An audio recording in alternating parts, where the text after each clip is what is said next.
આ ગામનું નામ કાલિયાકુવા છે, મેઘરજ તાલુકો, છેટ મેઘરજ તાલુકાના છેવાડે આવેલું છે કાલિયાકુવા. હવે અમારા કાલિયાકુવામાં છેલ્લા 2022-23માં એક નાળું પાસ થયું હતું. અમરાભાઈ, આ છે પાકા રોડથી અમરાભાઈ ગફુરના જોડતું નાળું. હવે આ જે નાળાની જગ્યા છે આ છે. હવે કેવું છે, ચોમાસામાં અહીંથી ફૂલ પાણીનો પ્રવાહ ફૂલ વહે છે અને નાળું પાસ થયેલું.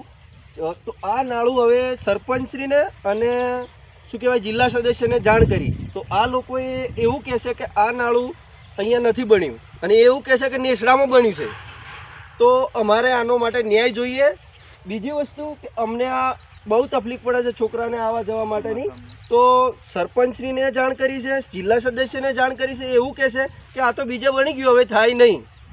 ત્રીજી વસ્તુ કે આ નાળાનો કોઈ નિરાકરણ ના આવે તો અમે ટીડીઓ સાહેબશ્રીને પણ જાણ કરીશું, કલેક્ટર કચેરીએ પણ ધરણા કરીશું. બીજી વસ્તુ, અહીંયા પણ ન્યાય નહીં મળે તો અમે ગાંધીનગર જવા માટે તૈયાર છીએ, કેમ કે આ મોટો પ્રવાહ છે. આગળથી 4 કિલોમીટરથી પૂરું તળાવનું પાણી આવે છે. બીજી વસ્તુ કે અહીંયા આ નાળાનું નિરાકરણ ના આવે તો અમે ચૂંટણીનો પણ બહિષ્કાર કરીશું. એટલે સખત શબ્દોમાં અમે આ તલાટીશ્રી પણ આમાં સામેલ છે અને જિલ્લા સદસ્ય પણ સામેલ છે અને સરપંચશ્રી પણ સામેલ છે. તો અમારે ન્યાય જોઈએ. આ ગ્રામજનોનો અમારો આટલો એ છે.